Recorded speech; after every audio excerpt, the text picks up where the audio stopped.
Hello, vintage outboard motor fans. This is T-Mike here in South Louisiana, making another video today.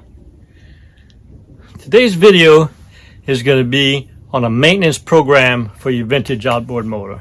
All right, so the goal of this video is for me to give you a program on how to properly maintain your vintage outboard. This video is going to be for beginners. Those of you that's been doing this for years know what you're supposed to do. But if anybody has any questions on what a regular maintenance program should be, this is the video for you. So it's going to be a 4-part video, all right, on this one. First part is going to be on how often you should run your outboard motor to keep it properly maintained. Second part is going to be on changing the gear oil and how often you should do that and why. Third part is going to be the water pump, how often you should change that. And then the fourth part is going to be on greasing your vintage outboard motor. I have a unique view on that I'm going to share with you. So if everybody's ready, here we go. All right, so part 1 of this video is going to be on running your outboard motor and how often you should do that. This is the most important issue that I can try to stress upon all of you, is to run your vintage motors as often as possible. They're made to run. All right, so I'm going to recommend that you run it at least every 30 days, once a month. I have a reminder on my phone, tells me to go run all my outboards, and I run my generators and my weed eaters and my my lawnmower. All my small engines get run at least every 30 days, and there's a couple of reasons for that. All right, first reason, most important reason, is to clean out that carburetor with gas that's been sitting in there for 30 days. It needs to be taken out and new gas moved into it. All right, and the second way that a lot of people don't think about that's important is that gas that you use has oil in it. All right, and that oil lubricates the moving parts. Just imagine the gears in the lower unit or the drive shaft or the piston sitting there and not moving for a year, and then all of a sudden you start it up and you expect them to operate properly. If they had moved every 30 days and kept in oil lubrication, be much better off. I mean, I've fixed motors for people. They run fine when they leave. They bring them back to me a year later, they won't start, and I have to clean the carburetor because they weren't run. So number one most important issue that I could recommend to you is to run that outboard motor at least every 30 days. Okay, second most important thing that I do in the maintenance program is change the gear oil in your gear case at least once a year. All right, change the gear oil. I have videos on how to do all these things. There's 2 drain plugs. You pull out, drain the gear out, and replace it with any good 90 weight gear oil. All right, doesn't need to be any special oil, just 90 weight gear oil every year. Keep those gears lubricated. All right, that's number 2. All right, number 3 is going to be the water pump. All right, so for those of you that aren't aware, there's a water pump sitting on top of your gear case on all your outboards. It's got a housing on it.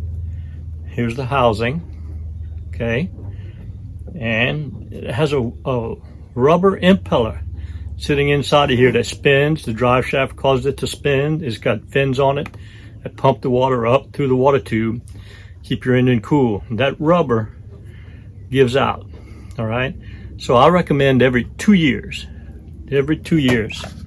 change your water pump housing and your impeller. Okay, so that's number 3. All right, number 4 is greasing your outboard motor. Now I have a unique view on that I'm sure a lot of people are not going to agree with, but this is just T-Mike. All right, too much grease is not good. Grease, especially grease that's exposed in the steering handle or in the tilt plate, or any grease that's really exposed, collects dust, and that dust gets pulled into your gears, cakes and becomes hard, and you're jammed up. I guess I have that view because I clean so many motors in my restores that it's hard to clean them when they got too much grease. So like the tiller handle has a spring inside of it, and there's grease in there. It's not exposed, to the air. It's not going to leak out. Grease doesn't burn up and disappear.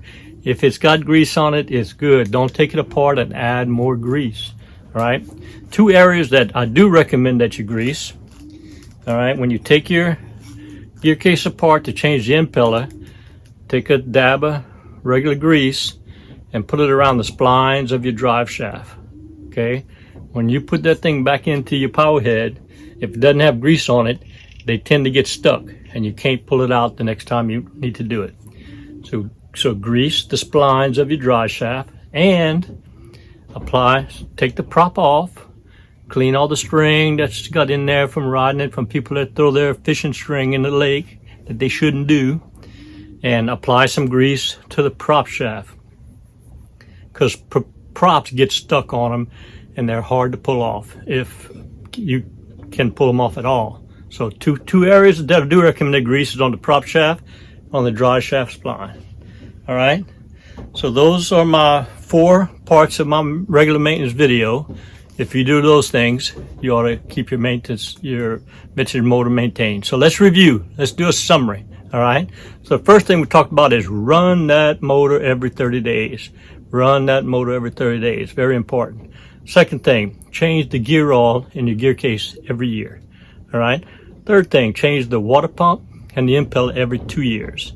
And the 4th thing was to grease the spline on the drive shaft and the prop shaft.